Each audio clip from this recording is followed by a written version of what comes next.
대만 해협의 일본 해상 자위대 제2호위대군과 미국의 엔터프라이즈 항모전대가 진입하였다. 중국의 랴오닝 항모전대가 시안으로 보일 정도로 가까운 거리였다. 해양 패권에 도전하고 있는 중국의 항모전대는 엄청난 수적 위용을 뽐내고 있었다. 공구사형 핵추진 공격 잠수함 2척, 란저우급 구축함 2척, 광저우급 구축함 2척, BI급 구축함 2척, 요저우급 구축함 2척, 공우사급 호위함 2척, 장카이급 호위함 4척, 대형 보급함 2척까지 총 18척의 함선의 보호를 받고 있었다.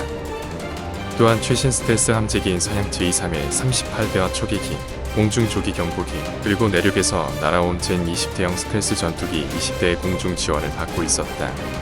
이를 지켜보는 일본 제2호위대군의 미구에라 제독은 긴장했다. 생각보다 그 규모가 대단하였다. 게다가 연안에 지대한 미사일들도 여간 두려운 것이 아니었다. 최소 수백 발의 미사일이 일본 함대를 덮쳐올 것이었다. 저들을 과연 제압할 수 있을까? 미구에라 제독이 사념에 잠겨있는 순간 지휘소에 익숙한 음성이 울려 퍼졌다. 미구에라 긴장할 거 없어. 우리 좌편으로 기동이나 해.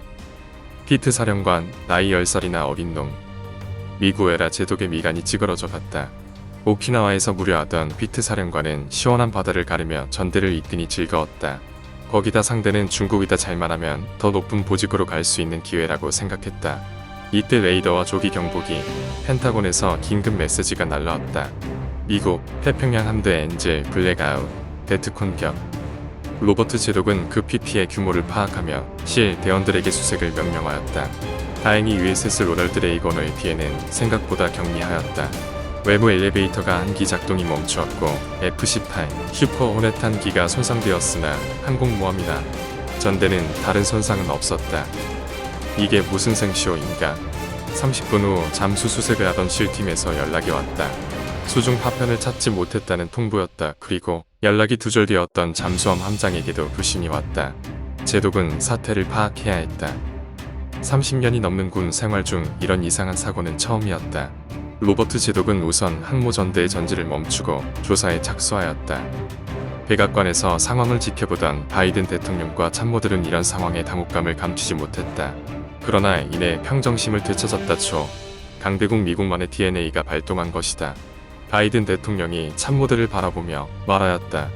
중국인가? 그러나 참모들은 모니터만 바라볼 뿐 아무런 말을 하지 못하였다. 중국이군. 어차피 선제 공격이니 기다릴 필요 없어. 좋군. 바이든 대통령은 테프콘을 격상하며 철저한 응지를 지시하였다. 대마도에 상륙하여 방어시설과 원정시설을 만든 대한민국 원정대는 이 상황이 답답하였다. 원정군 총사령관인 정수검 중장은 기분이 좋지 않았다.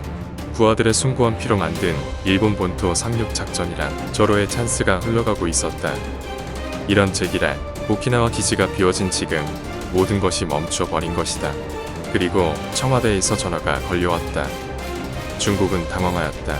눈앞에 미국과 일본의 해상 전력을 두고 있는 상황에서 추가 지원 중인 태평양 함대의 사고와 미국의 대응은 선전포고와 같아 보였다. 시진핑 주석은 고민에 빠졌다. 아직은 때가 아닌데. 이때 국경 주재 미국 대사관의 에디 버튼 대사에게서 전화가 걸려왔다. 주석님, 이번에 큰 사고 치신 것 같은데요. 귓가의 통역 비서의 목소리가 얼음장같이 들렸다. 에디, 말이 지나치군요. 그 말에 책임질 수 있나? 시진핑 주석의 눈이 이글거렸다. 잠깐의 침묵 후 두 명은 전화를 끊었다. 모두가 되돌아 올 수 없는 강을 건넜다고 생각했다.